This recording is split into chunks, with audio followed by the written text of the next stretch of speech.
So when you fit that flat, the reverse curve has to be so steep that you're going to get some air bubbles in there. And we like to recommend using some drops on those high patients. But after the first night, usually those voids or bubbles will go away.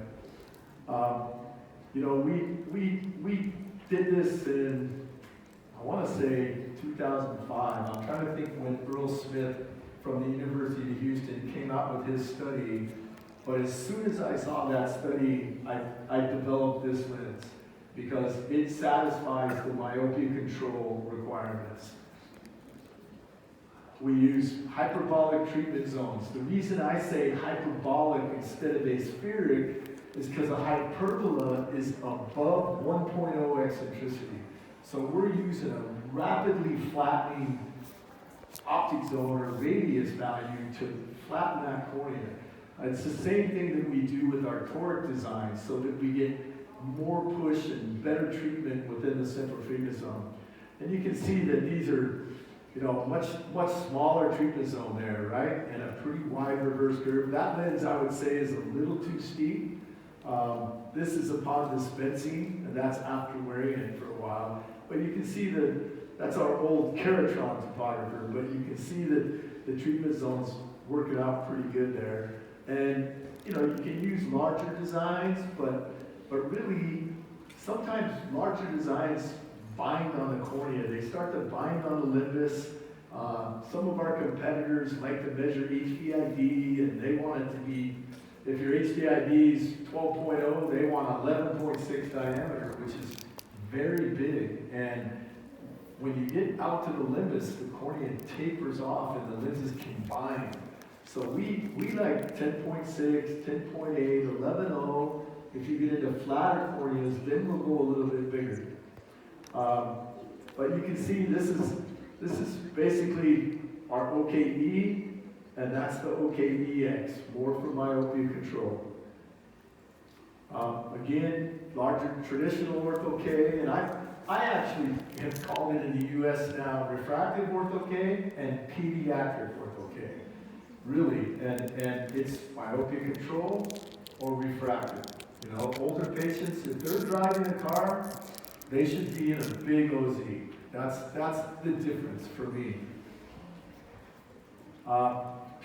Measuring the pupil diameter, I think it's important to know the pupil diameter, but our standard for our design is 5.4 millimeters. We make them 4.8, some doctors want 4.6. And the smaller you go, the more that's going to compromise the patient's daytime vision. So you don't want those optic zones too small, I don't think. Looking at the post-wear topography, it's a lot different because you've got that small treatment zone, you have a much more brilliant, steep reverse ring, and a wider alignment zone that locks that lens on and centers it much better. So that's where I call it pediatric Ortho K. I'm putting a disclaimer, if they're driving, they should not be in those lenses. I think it's very important that you, once they're driving a car, they should not have the, especially adults. Think about an adult who goes out and they see fine and then they have a glass of wine at dinner and the pupil dilates and driving home they can't see, right? So big treatment zones are important for adults. I believe it's best to start these patients at -1. Get these kids, most parents will say, oh, it's very expensive, Ortho K, and they're only -1, they just get them glasses, but next year they're -2, then they're -3, maybe -5 after that. So it's a tough sale, it's a tough job for you as an optometrist to sell Ortho K to a -1. But I think patients and parents are starting to learn the value here. With myopia control, if you start a patient when they're -4 and you have a good fit and a good lens, we pull them when some of the kids decide they want LASIK later, right? When they stop wearing that lens and they take that lens off, they go back to -4. They don't go to -6 or -8. Some will, but typically they're going to hold. Maybe if they were 4, they might go to 5. So that's another little nuance.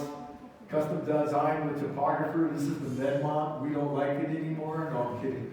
But, you know, the Medmont is an accurate machine. Getting good, accurate data is very important.